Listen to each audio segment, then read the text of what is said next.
he had another strange encounter in his cell. And then I felt the whole room filled with the holy presence of God. It is as if time stops. You know things about God without Him ever saying anything to you. And the first thing I knew about Him was His holiness. I knew He's a holy God. And I knew that He is just.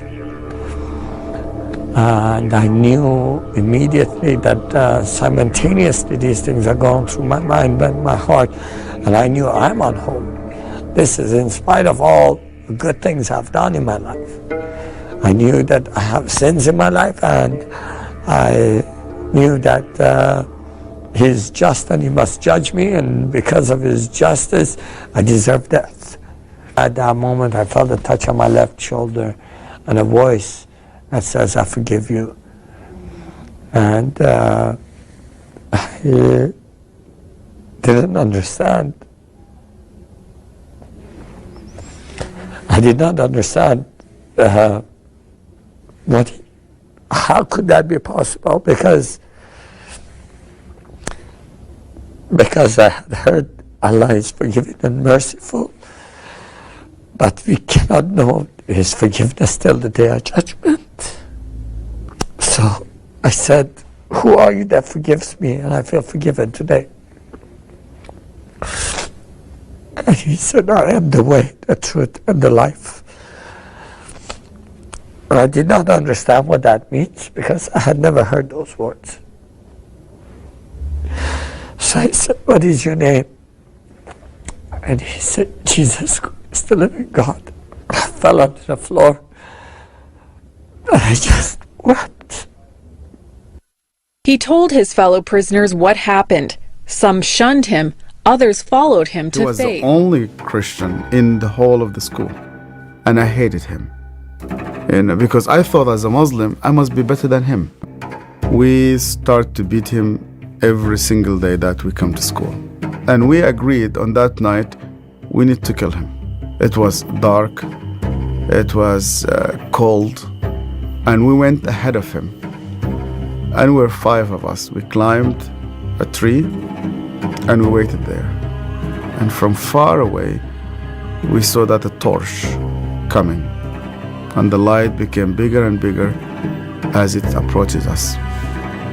And the minute that he just went under the tree, we jumped at him. He was crying, he was screaming, he was shouting. We broke his arm, we broke his leg. He started to bleed. And because he started to scream and begging for help, I put my hand in his mouth so that no noise will come out of him. Similar when you are slaughtering a sheep, it's just shivering, and the others were beating him. I felt very proud. You were actually doing something for Allah. You want to please Him. And suddenly, he could no longer breathe, and we could not hear his voice. We left him in the wood between life and death. We went back, you wash yourself, and you pray. And Zechariah never came back. We've never seen him again. I was born and raised up in a very, very fanatic Muslim family.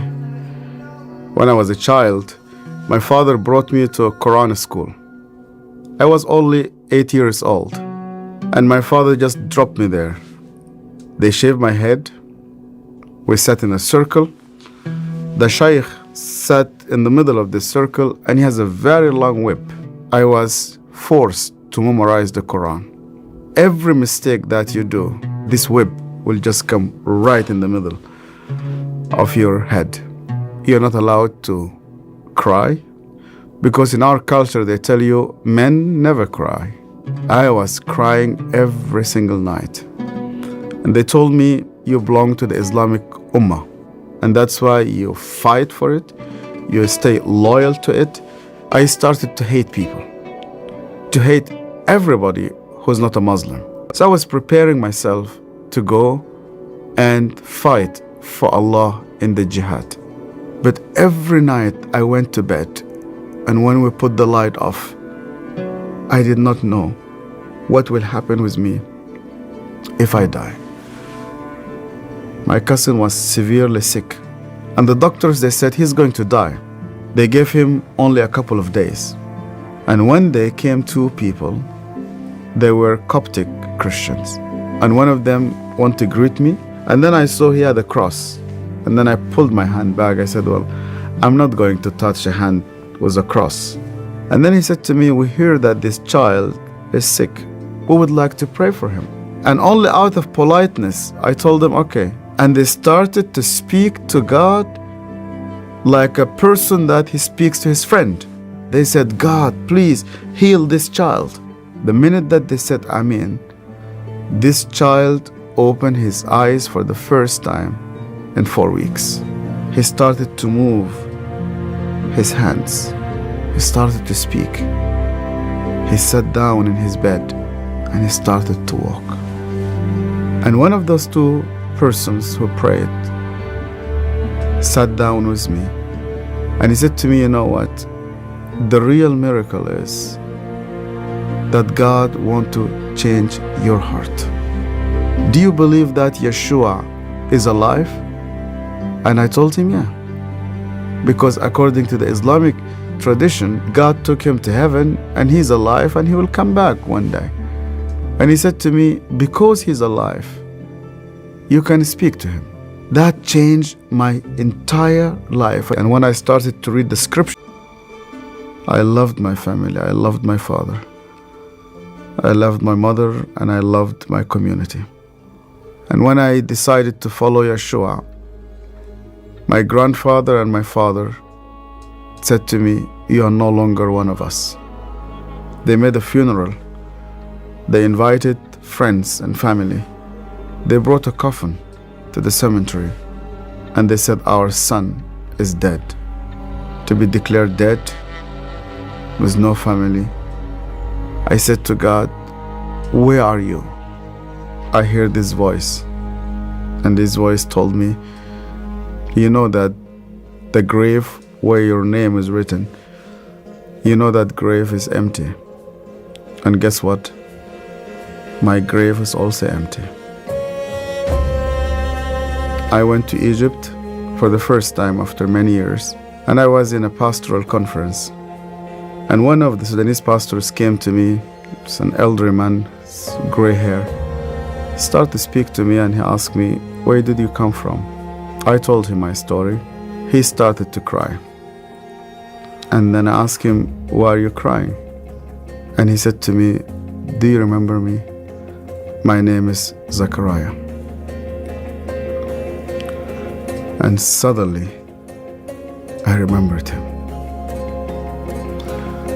The last time I saw him, it was in that dark night.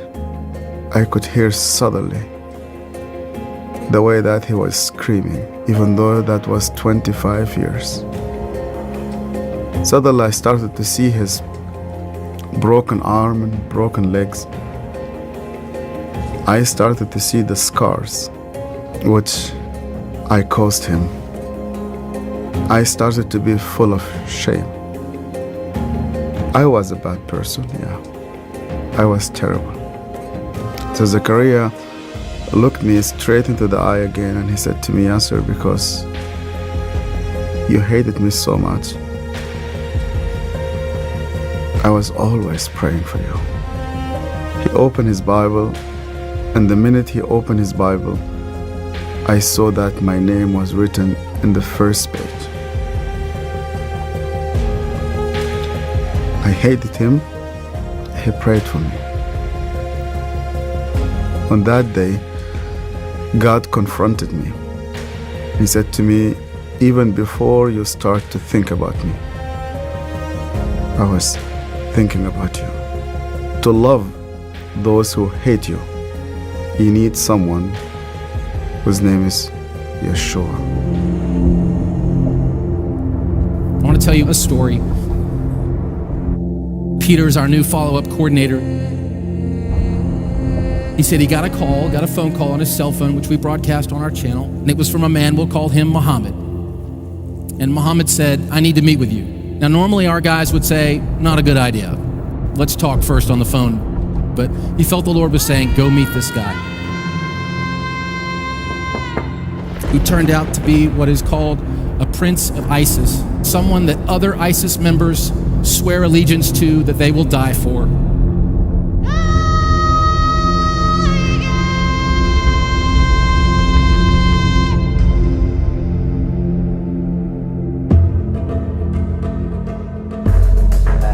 The prince was a religious person in ISIS, and they considered him like a leader who teaches the Quran.